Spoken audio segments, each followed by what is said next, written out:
우리 최유재 원장님께서 그 연구에 대해서 좀 이야기해 주세요. 네, 이제 여러 가지 연구 중에서 네. 안구 건조증에 관련된 연구를 좀 소개해 드릴까 합니다. 그 전에 아까 이제 남재영 원장님께서 이 정명이라는 혈자리를 먼저 말씀을 하셔가지고 거기에 관련돼서 이제 말씀을 드리겠습니다. 이 정명이라는 혈자리는 이제 눈물관하고 관련이 굉장히 많은 혈자리인데 이 환자분께서는 이제 누루증, 눈물이 막 흘리는 질환을 이제 호소를 하셨어요. 근데 이제 눈물관이라는 게 막 눈물이 나오는 곳이 아니라 눈하고 코랑 연결이 돼서 눈물이 빠져나가는 곳입니다. 오히려 이제 눈물샘 이런 것들이 이제 눈물이 나와서 눈을 적셔주는 거죠. 근데 아까 이제 우리 처음에 서두에 안구 건조증 같은 경우는 눈에 지나친 자극으로 인해서 오히려 눈물이 더 나와서 이것 때문에 이제 유루증이 생긴다고 말씀을 하셨는데 실제로 연세가 좀 있으신 분들 중에서 어떤 눈물관에 이상이 없으신 분들은 안구 건조증으로 인해서 이제 이런 유루증이 오는 경우가 굉장히 많습니다. 그래서 이제 이 안구 건조증에 대해서 어떤 이제 환자분들이 물어보시는 분들이 굉장히 많으세요. 한의원에서. 네. 원장님, 안구 건조증 침으로 치료되나요? 이렇게 물어보시거든요. 그럼 저는 이렇게 대답을 합니다. 네, 침으로 치료가 잘 됩니다. 대신에 일주일에 3번, 4주간 침을 맞으시면 치료가 잘 됩니다. 이렇게 말씀을 드립니다. 그렇게 말씀을 드리는 이유는 그렇게 결과가 나와 있고 그 결과를 토대로 논문이 나와서 세계 유명 학술지에 소개가 됐기 때문인데요.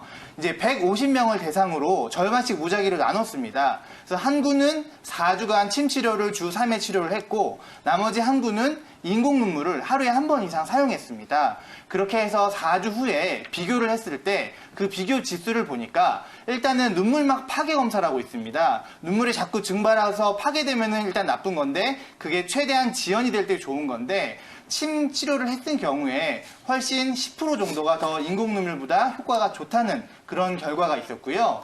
그 다음에 이제 안구 표면 질환 지수라고 있습니다. 약간 설문지인데요. 네. 뭐 이렇게 바람이 불 때 눈물이 나오나요? 독서할 때 필요한가요? 아니면은 운전할 때, 야간 운전할 때 눈이 필요한가요? 이런 여러 가지 질환을 갖다가 표로 작성을 해서 점수를 매긴 검사입니다.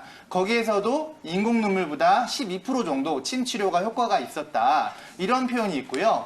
마지막으로 이제 4주 동안 치료하고 나서 4주 동안 경과를 본 후에 8주 후에 비교를 해봤더니 침 치료를 한 구는 계속 그 증상이 호전된 상태로 유지를 한 반면에 4주간 인공눈물 사용하고 나서 그 다음 4주간은 인공눈물을 사용하지 않은 군에서는 오히려 증상이 악화가 됐다. 이런 보고가 있었습니다.